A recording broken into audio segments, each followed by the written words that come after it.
Did you know that infants are ready to learn sign language? 2-year-olds are ready to learn the basics of science, and 3-year-olds are ready to learn coding? Your child is ready to learn, and at Primrose Schools, teachers make the most of this time by creating a joyful, purposeful learning experience unlike any other. For instance, have you heard of the Primrose Friends? In every Primrose school classroom, teachers use these 12 lovable puppets to make character development joyful, meaningful, and memorable. From exploring generosity with Benjamin the Bear to practicing honesty with Peanut the Pony, every friend plays a special part in helping children learn important values while having plenty of fun along the way. We could all use some friends like that. You can learn more at primroseschools.com. Now enrolling infants through children age 5. That's primroseschools.com for more information. Elizabeth, you know I love this time of year, but one thing I do not love is how short the days are. I feel like I'm always trying to cram so many things into a limited number of daylight hours. But one thing that's helping me really stay on top of my routine during this busy time is the new Peloton Cross Training Tread Plus. Powered by Peloton IQ, the Peloton Cross Training Tread Plus is Peloton's most elevated equipment yet. With features that help you plan, stay motivated, and achieve peak performance, you can let yourself run, lift, sculpt, push, and go while Peloton handles the rest. Peloton IQ creates a personal workout roadmap with weekly recommended classes led by instructors who match your mood, vibe, and personality. Go on a 45-minute run on the Tread Plus or do a 5-minute stretch routine off of it with just one smooth spin of the swivel screen. It offers endless ways to train for a well-rounded routine no matter how busy you are. This is cross-training reimagined. Let yourself run, lift, sculpt, push, and go. Explore the new Peloton Cross Training Tread Plus at onepeloton.com. Lemonada. I'm Gretchen Rubin, and this is A Little Happier. I love to read and I love to write, and reading a beautiful passage from literature is the most exquisite and elevated pleasure that I feel in my life. I spend a lot of time copying passages that I admire into the giant documents of quotations that I've amassed over the years. I love to scroll through my collections and read quotations at random just to have those words running through my mind. Now, as a writer, if I do say so myself, I'm really good at endings. Often I'll be working on a book and a moment will come when I'll just know the ending and it will flow through me. With my own books, I always think that the final paragraphs are the best part. It's particularly true of 40 Ways to Look at Winston Churchill. So I pay a lot of attention to books' endings. Here is one of my favorite endings, one that I added in its entirety to my quotations collection, and one that I've read and reread many times. It's the ending of Lytton Strachey's extraordinary biography, Queen Victoria. I love the work of English writer and critic Lytton Strachey, and Queen Victoria is one of my favorites. The entire book is quite short, especially considering Queen Victoria's long and remarkable reign, and it is so, so, so good.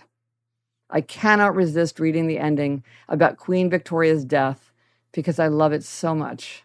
Strachey imagines Victoria's fading mind retracing the vanished visions of her long history, passing back through decades of memories in a cascade that captures both the end of a life and the end of an era. And the book ends. By the end of the year, the last remains of her ebbing strength had almost deserted her, and through the early days of the opening century, it was clear that her dwindling forces were only kept together by an effort of will. On January 14, she had at Osborne an hour's interview with Lord Roberts, who had returned victorious from South Africa a few days before. She inquired with acute anxiety into all the details of the war. She appeared to sustain the exertion successfully, but when the audience was over, there was a collapse. On the following day, her medical attendants recognized that her state was hopeless, and yet, for 2 days more, the indomitable spirit fought on. For 2 days more, she discharged the duties of a Queen of England. But after that, there was an end of working, and then, and not till then, did the last optimism of those about her break down. The brain was failing, and life was gently slipping away. Her family gathered round her, For a little more, she lingered, speechless and apparently insensible, and on January 22nd, 1901, she died. When 2 days previously, the news of the approaching end had been made public, astonished grief had swept over the country. It appeared as if some monstrous reversal of the course of nature was about to take place. The vast majority of her subjects had never known a time when Queen Victoria had not been reigning over them. She had become an indissoluble part of their whole scheme of things, and that they were about to lose her appeared a scarcely possible thought. She herself, as she lay blind and silent, seemed to those who watched her to be divested of all thinking, to have glided already, unawares, into oblivion. Yet perhaps, in the secret chambers of consciousness, she had her thoughts too. Perhaps her fading mind called up once more the shadows of the past to float before it, and retraced, for the last time, the vanished visions of that long history, passing back and back through the cloud of years to older and ever older memories, to the spring woods at Osborne, so full of primroses for Lord Beaconsfield, to Lord Palmerston's queer clothes and high demeanor, and Albert's face under the green lamp, and Albert's first stag at Balmoral, and Albert in his blue and silver uniform, and the Baron coming in through a doorway, and Lord M dreaming at Windsor, with rooks cawing in the elm trees, and the Archbishop of Canterbury on his knees in the dawn, and the old king's turkey-cock ejaculations, and Uncle Leopold's soft voice at Claremont, and Legend with the globes, and her mother's feathers sweeping down towards her, and a great old repeater watch of her father's in its tortoiseshell case, and a yellow rug, and some friendly flounces of spring muslin, and the trees and the grass at Kensington. I'm Gretchen Rubin, and I hope this makes your week a little happier. From the Onward Project. Hi, Gretchen, Craig Robinson, and my little sister Michelle here. We host a new podcast called IMO with Michelle Obama and Craig Robinson. We know you're the queen of giving advice, so we wanted to get a few tips from you. You know, Gretchen, a lot of our listeners are going through some major life changes. What advice do you have for folks who are trying to stay grounded in the midst of major life transitions? Craig and Michelle, I am so happy to be talking to you. Here are a few questions that might help us gain perspective.